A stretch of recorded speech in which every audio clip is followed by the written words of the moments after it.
I would love to give the mic to our Ukrainian brothers and sisters if you are ready, so you can share with us your thoughts for today. Yes, Yemi, thank you. We are ready, and I'm going to share our presentation. Thank you.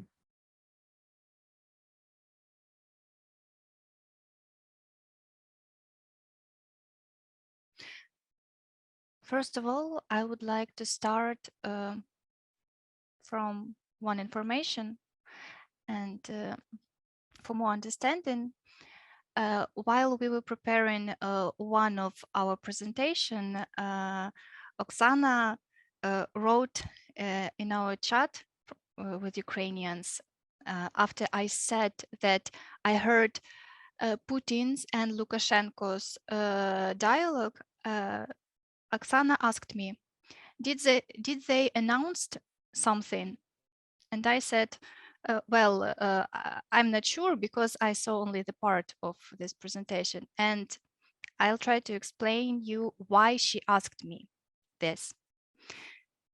As you see, this is only one situation. Here we see that on 11 April, Russian news said that 6 Russian border regions raise terror threat level. Here are 3 of them, and these regions. Next day, our chief of the Defense Intelligence of Ukraine stated that the enemy is planning terrorist attack.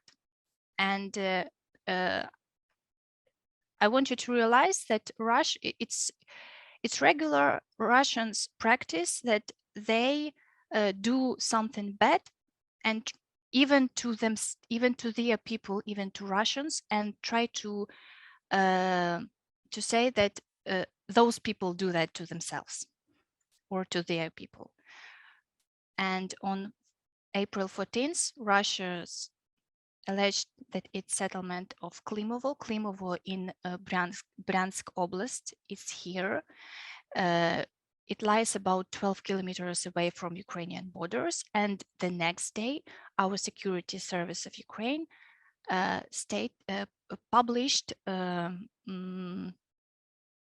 intercepted phone conversation from Russian soldier and his wife. And at the beginning of this conversation, his wife was concerned because she told about dead people in Klimovo.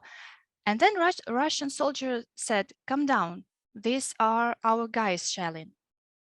And you see what he tells next. And after he told her everything, she said, "Oh, okay, now I feel a little bit better after hearing that." I was shocked. So I realized they do such things, but when I saw her voice, her telling that now she feels better, it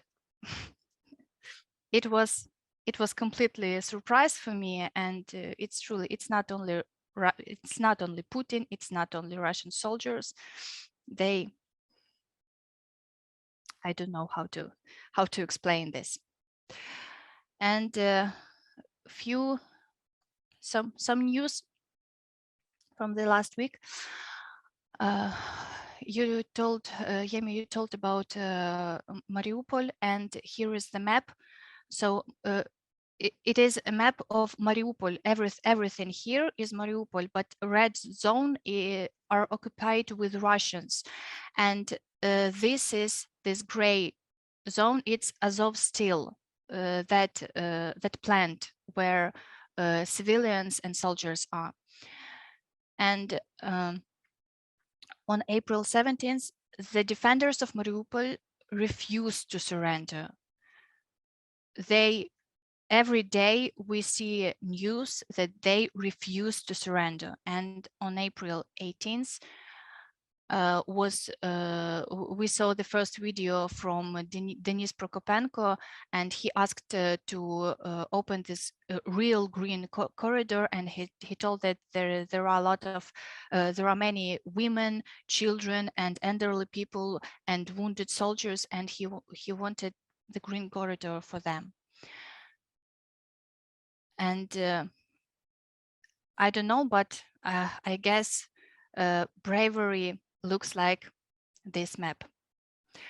And also on April 18th, this so-called battle for Donbass, or the second phase of war, has officially started. And also on this day, Russian missiles hit the western Ukrainian city of Lviv. It's probably one of the most western city, and there were first killed people in Lviv. There were seven people were killed, and at least, oh, there is a mistake, at least 11 people were injured in Lviv. And here you see crimes committed during full-scale invasion of the Russian Federation. And here you see at the bottom of this picture, you see that 205 people were killed and at least 367 children were injured. And I want to emphasize that this is only an official statistics. And moreover, Russians forcibly relocated more than 500,000 Ukrainians to Russia, including 121,000 children. Actually, some of them were kidnapped and some of them were forcibly relocated. The Ukrainians in Russia issued documents banning them from leaving Russia regions for 2 years. What is it if not a crime?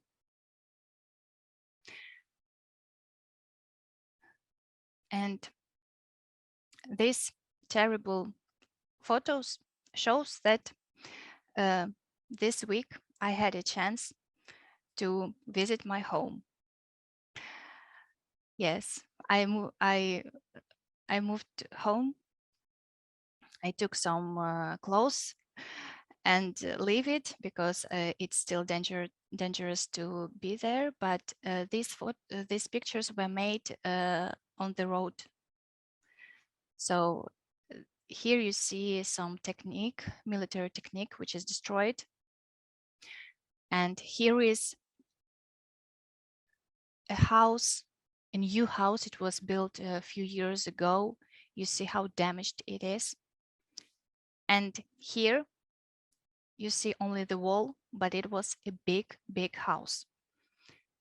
It was like this one, this huge. And this is a gas station.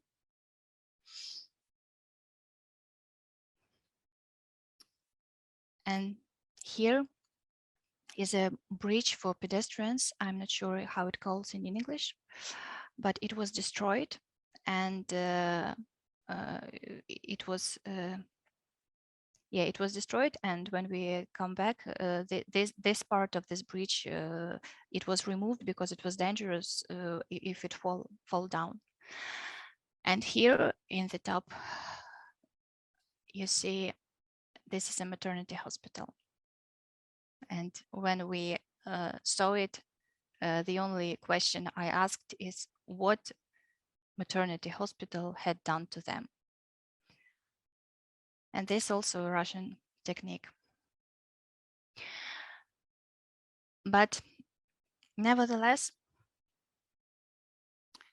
we're still fighting. I believe that every Ukrainian has no right to give up. We have to be strong, we have to be brave. As my Ukrainian sisters, we come here every week. It takes a lot of energy, but we do it because we believe that it will help somehow to end this war. And Danka will tell you about other fronts that fights in this war. Danke. Yeah. Thank you, Alexandra. Thank you, Alexandra. Actually, it was hard for us like to figure out like some kind of organization, some specific organization which help Ukrainians and especially Ukrainian army now. But so we want to tell about only like few of them, but there are more. Alexandra, next slide. Yeah, I think most of us heard about a Red Cross. In Ukraine, there is like also Red Cross. It's Ukrainian Red Cross. And firstly, we want to emphasize that there is big difference between Ukrainian Red Cross Society or Ukrainian Red Cross and International Committee of the Red Cross. It's completely different organization.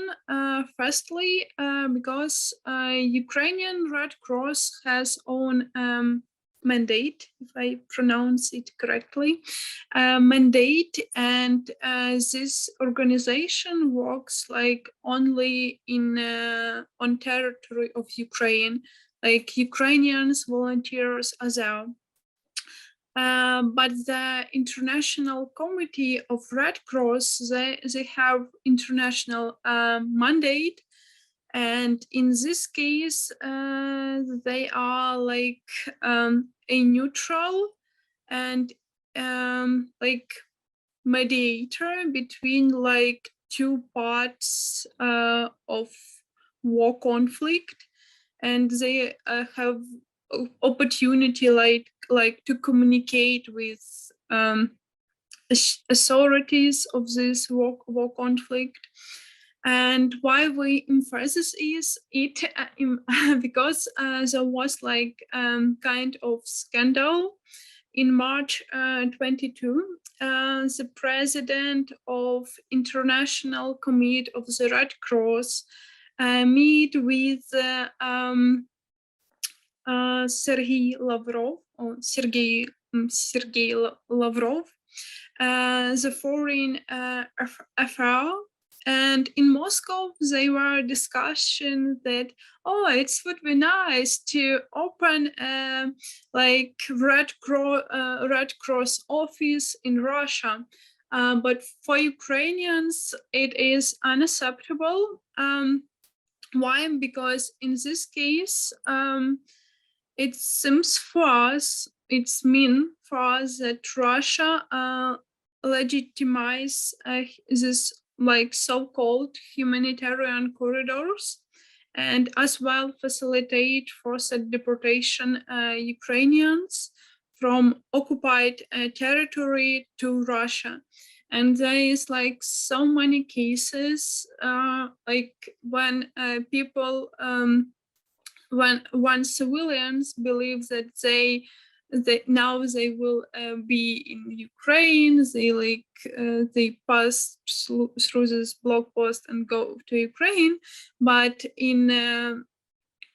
but Russia forces but Russia soldiers forces them to like move to Russia, and for us it's like unacceptable to open Red Cross office in Russia. And thank you UPG, I thank you Yemi, and that you just like cross down Red Crosses from the list of organization who can support international commitment in your website. So about Red Cross in Ukraine, actually this organization, as we mentioned, have neutral position, and that's why volunteers have like opportunity to go in occupied territory and work directly, help directly to civilians who are occupied. And mostly Red Cross works because of volunteers, because they help, and it's like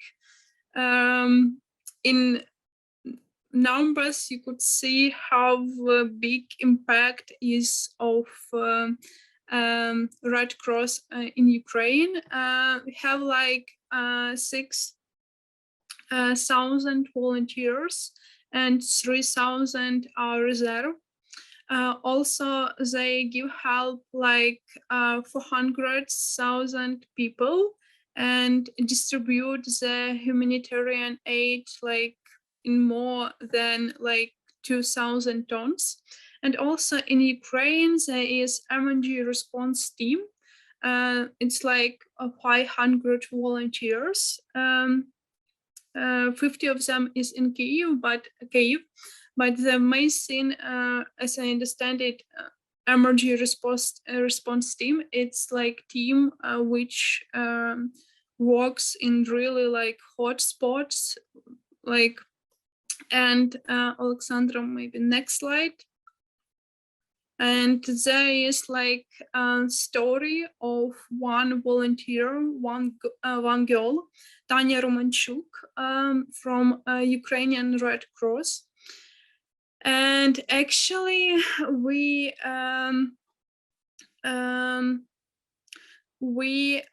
find like some like quotes or from her interview, and I will read them maybe. Yeah.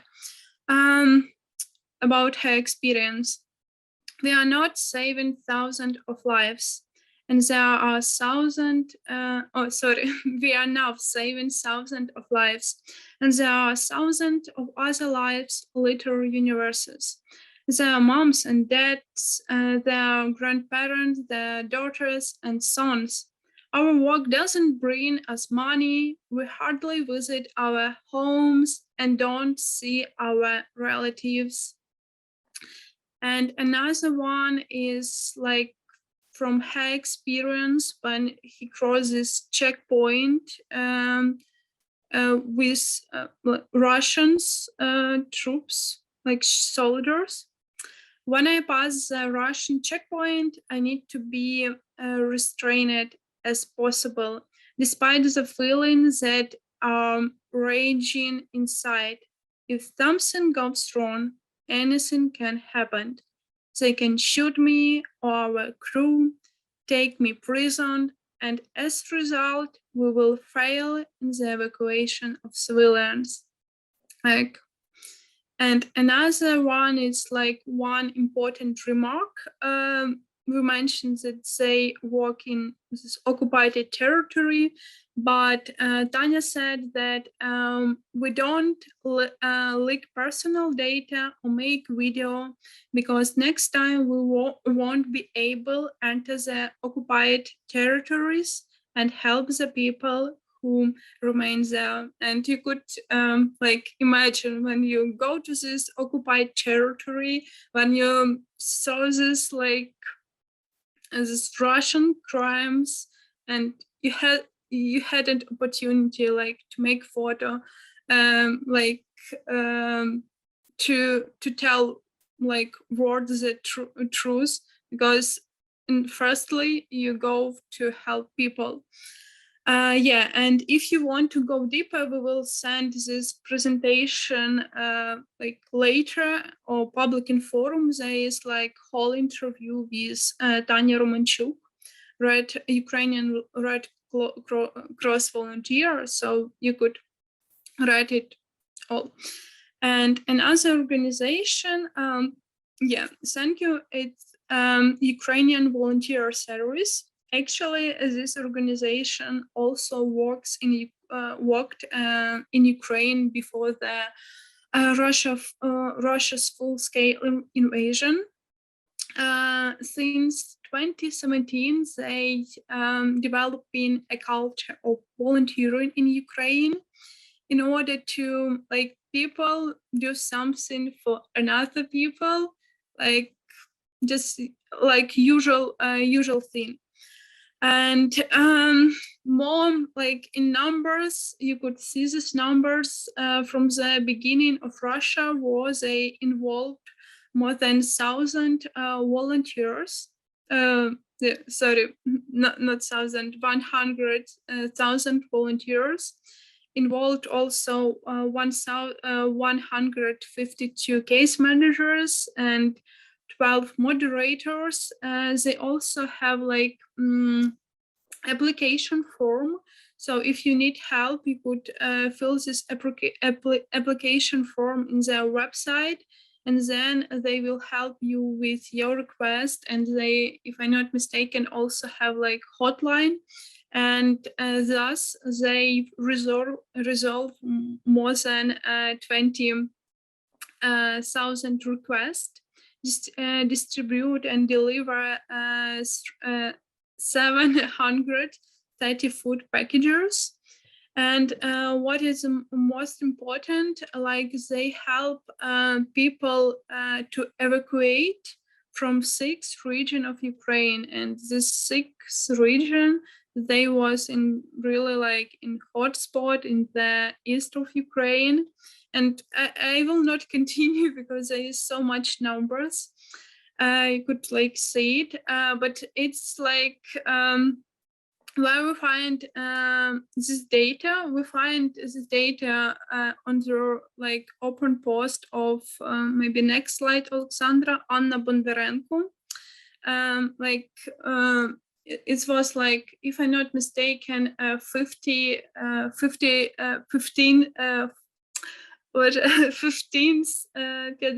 day of war, and she made this post. And actually, it's like her personal story from the beginning of war, and it's also touched me. And there's like some quotes I will write you.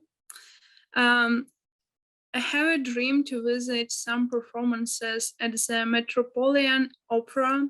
So I even bought tickets to the USA. I plan to spend a week on business in Washington and a week off in New York. On the first day of the war, I donate all money collected for this trip to the Return Alive Foundation and forget about my dream. Yeah, it's like so touch me.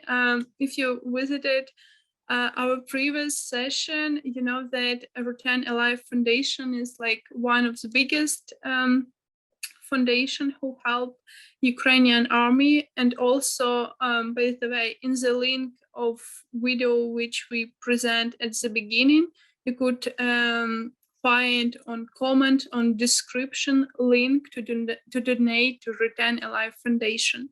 And Danka, if you allow me just one thing, it's not only one of the biggest foundation, it's one of the most effective foundation. Yeah. It's true. Thank you. And another thing, it's like when she mentioned in her post, when I am upset, I visit an admin panel and look at the result of UVS work of the organization. In numbers, there are thousands of incredible stories. Behind each number, we can't cover all of them, and there are thousands of people I want to thank and hug. And for me, it's like something when not only numbers tell about results, but people who are with you, who help with you, like tell you and show you that everything will be more than good after Ukrainian victory. I hope for this. And I think it's all from me. Nata? Yes, thank you, Danka. Thank you, everyone. And hello, everyone. Hello again. Yes, I will continue. As you can see, today we are sharing the news and information about our internal help. Yes, what we're doing inside of our country, despite the fact that we are in the war. Yes, but we still have lots of resources, what we can do. So, Alexandra, please go to the next slide. And we want to tell you about our Ukrainian designers and business overall. Of course, we cannot cover all businesses in Ukraine which help, because there are like lots of them, thousands of them, yes, but there are some which we gathered and which do a lot for our country. It depends on business, yes, what they are doing, but some of they are, you know, preparing clothes, or they make some hands stuff. They can make jewelry, or for example, lingerie or other things, and then help Ukrainian army as well as Ukrainian people. Here in the slide, you can see just 4 companies which we highlighted. We wanted to highlight it's Guzema Fine Jewelry. Yes, they're transferring all its income to Ukrainian army and people. Why we were really impressed, because the company doesn't just donate some amount of money, but they donate all its income. They have their website where they sell the nice like bracelets, earrings, or some nice stuff for ladies, and donate all this income to Ukrainian needs. And another company is called Symbior, and they launch a symbiosis support campaign, and they use this suspended coffee principle. So when people from the territories where no active fightings occurred, yes, they can buy a coffee and like another coffee, like a suspended coffee, yes, and donate this amount of money for some displaced people within Ukraine, and some part of money they donate to Ukrainian army. There is another company called Sleeper, which transfer all its April income for Ohmady Children Hospital. It's the main hospital in Kiev, in our capital, yes, and they transfer again all its income for 1 month to the Children's Hospital. And again, they have their website, official website, and they made a different button, a separate one, yes, and they describe how you can donate from abroad. So again, if you're interested, you can go and check after our session in this presentation, just go and visit their website. And another one is our famous brand Bra Bra Bra. It's a lingerie brand, which is pretty new one, but very successful within the Ukraine. And they also transferring its lingerie to volunteer centers, to maternity hospitals, and they also support Ukrainian army. And another part, which is very important for us, of course, because it's very, I would say, popular, yes, and impactful business within Ukraine. It's IT business, because our IT specialists, they are working not only within our country, they mostly have their like customers and employers abroad, yes, so they work for the US, they work for Europe, and again, they help a lot. We can say that IT business, like overall, they support Ukrainian army, they provide humanitarian needs to the population. And of course, due to coronavirus, we were working, all of us, yes, were working remotely, and they provided their offices even now, because it's a need for the people who are displaced from different countries, from different regions of Ukraine, yes, which are displaced, and they can stay in their offices for free, and they can use it as a temporary shelters for those in need. And you can see on the slide that 2% of IT specialists are fighting for Ukraine, so they are either in the Ukrainian army or working like volunteers, yes, and what is important that the companies, they support this decision of the employees, yes, and they keep their salaries and even their working places. And the employers, they encourage IT specialists to volunteer, and if there is a need, they even can provide the part-time working day for them, yes. And you can see that overall there was a survey in Ukraine that 18% of IT specialists are volunteers. But again, we are talking about those who stayed in Ukraine, and I think maybe some which could pass the border. Maybe it's about ladies, yes, who are not in Ukraine right now. And what I wanted to add that what is also important, that they help so much with like, not maybe defending, but with security, because we in each cities, in each regions, we have this alerts, this air alerts, yes, and it's not working, I mean, properly in each cities. So that's why they developed the different, like, a separate application for people, which could be installed on your mobile, and you can just read. So in your city there is a alert, yes, you need to go to the shelter, so be patient, be alert, and it's very good. And it was made together with our Ministry of it's called like Ministry of Digital Transformation, and this application was created, so they help to the population as well, and it's very useful. And I think, yes, you can see on the bottom of the slide the company's name. Most of them are international, some of them are Ukrainians. So that's it from my side. Thank you so much. Thank I you, will Danka. continue. Okay, excellent. And thank you, Nata. All right, Danka. Yeah, actually, shortly about like our diaspora help us. It's you know, in previous meeting we show like photos from different rallies or action of protest in European cities, but actually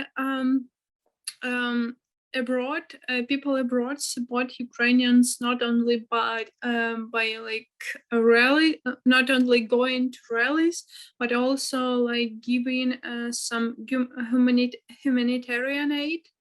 And one of these organization is actually organization which was established by Ukrainians and diaspora in the USA, and they worked also before like the war. They started their work.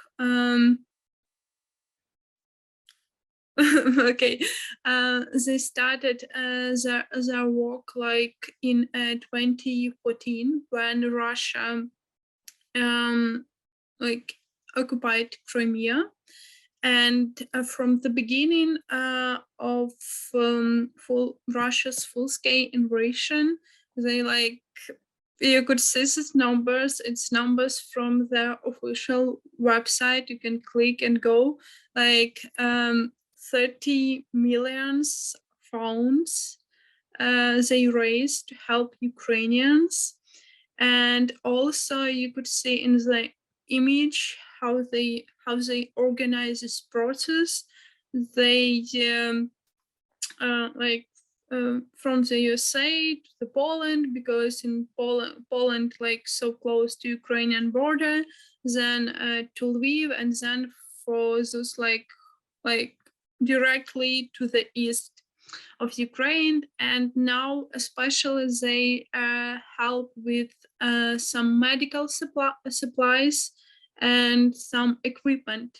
And another organization, Alexandra, next slide, it's also Canadian organization, because in Canada there is like the biggest one of the biggest diaspora of Ukrainians, and there they have humanitarian appeal, and they started work like from the February 24, and actually they help like more with such things like evacuation, and also they support some Ukrainians, one organization. They work closely, for example, for Global Medic. Global Medic is not Ukrainian, but they have department in Ukraine. And another organization is, I guess, another organizations which help like Ukrainians to cross the border and to like evacuate them from to Romania and Moldova. And another slide will like one of special one, not special one, but like so important for me because I have many friends who currently work in media. In some of them, like I saw their stories that they was in bomb shelter and they were like writing this news in the bomb shelter in the metro underground. But before we go, have Ukrainians media like fight in their fronts. We want to emphasize that unfortunately there is like victims even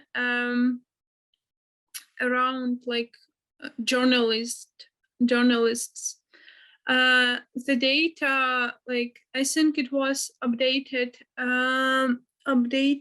in 6th of April, but the data about killing Ukrainians, it was updated on I guess 4 of March, or not April. Sorry. Yeah, and the thing is that 7 reporters were killed and 11 injured. Боже, зараз секунда. Да. Now, Thanks. guys, you hear air alarm Да, but in I'm real in time.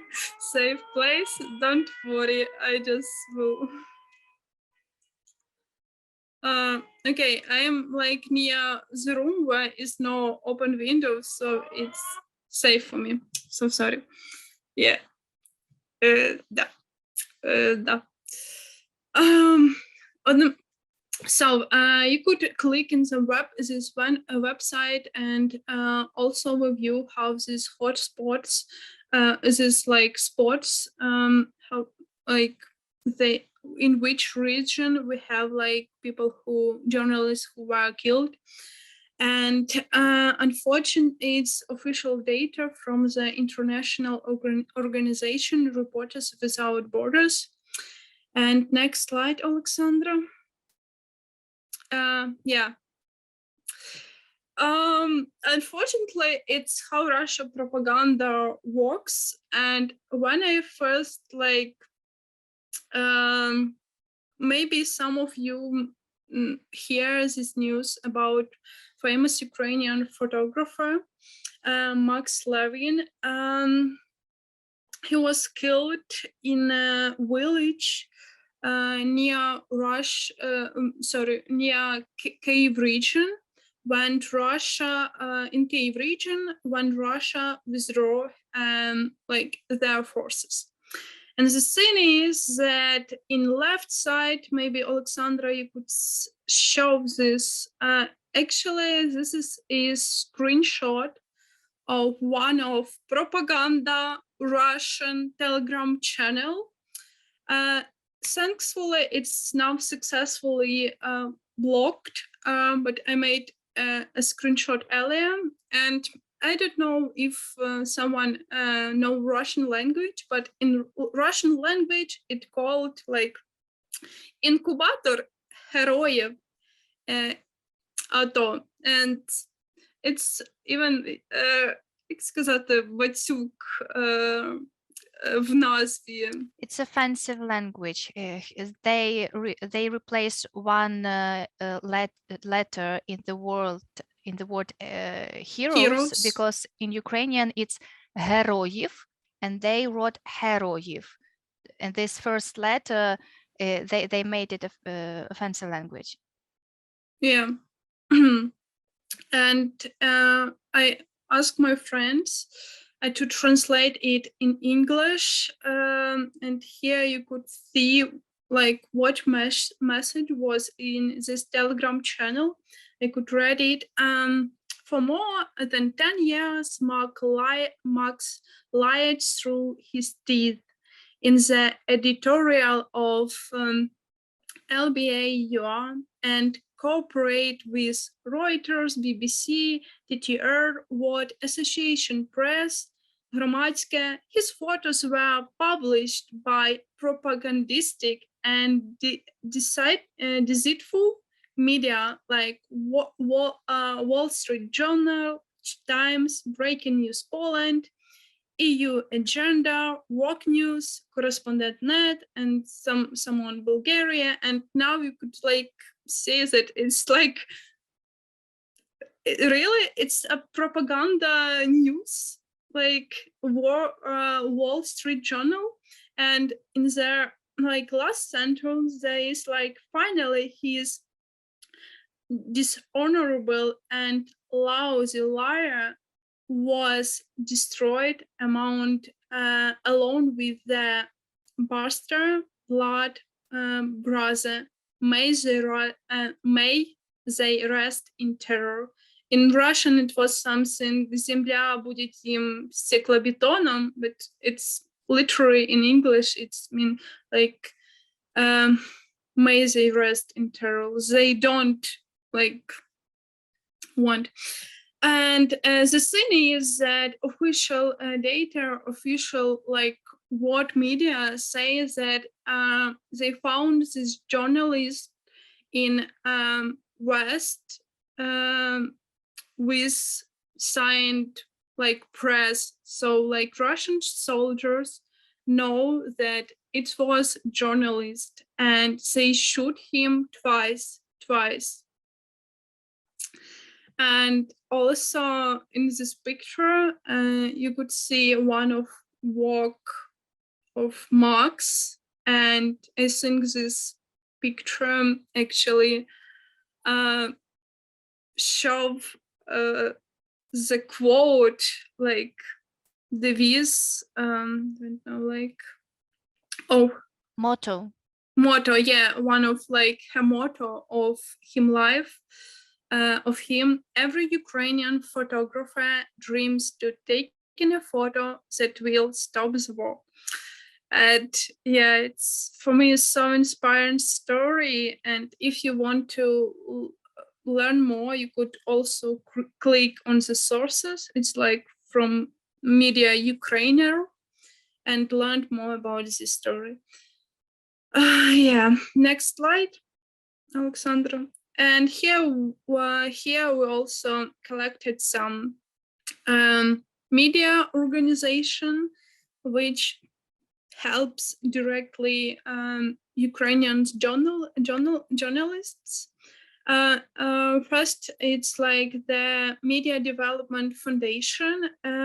It's like it was established earlier, but now they change a little bit their works. Now they directly help like regional editorial office. Also, they supply some first aid kits for journalists, and also they have like managers who could help with some consultations. And another organization is actually founded with the support, because I work closely with them, with the support of international medias, with the support of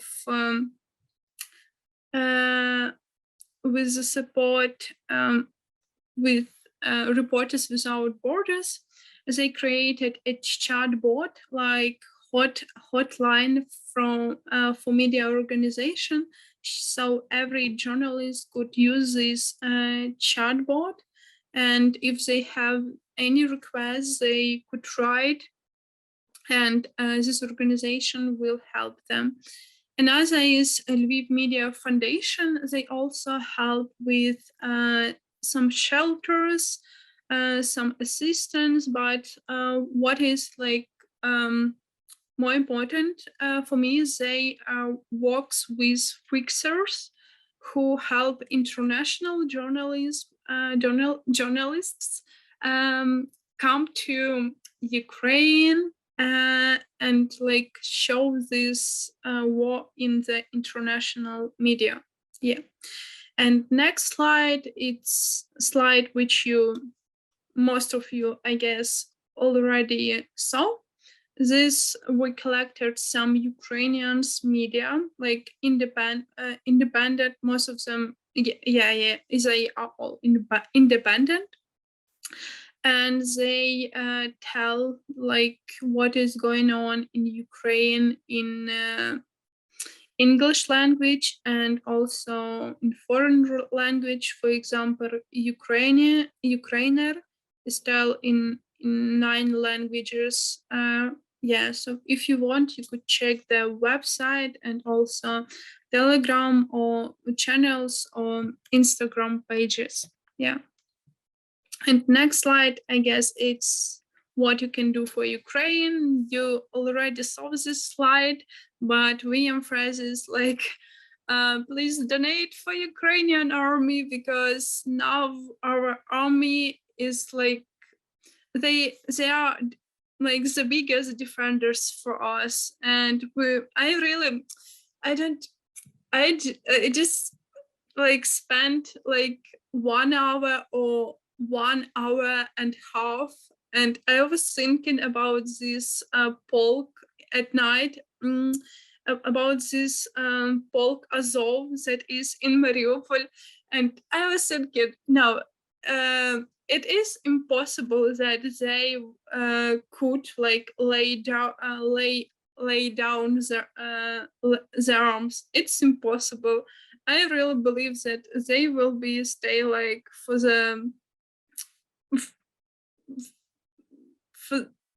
I don't know, as they can, they will stay like for the last soldier, if it for the last soldier in the brigada, something like that. Okay, Danka, may I add something about Azov? Yeah.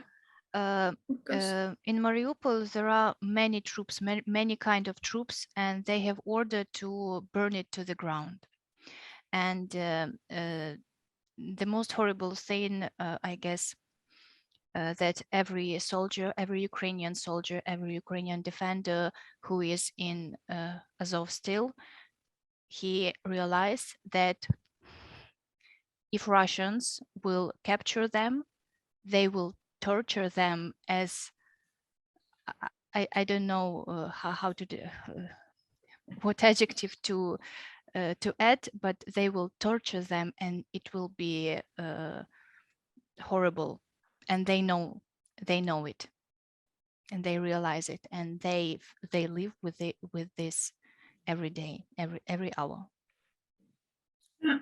And concerning to Azov, I just remind this that there is like not similar, but Russia in 2014, Russia also tried to occupy Mariupol as Russia did it with Crimea, but thankfully to Azov, Mariupol like wasn't occupied. Like Azov saved Mariupol in 2014, and now they are protecting like Mariupol, but not only Mariupol. Так, стіна. Маріуполь – це стіна для всієї України. Олександр. Mariupol is some kind of shield or wall for the whole Ukraine.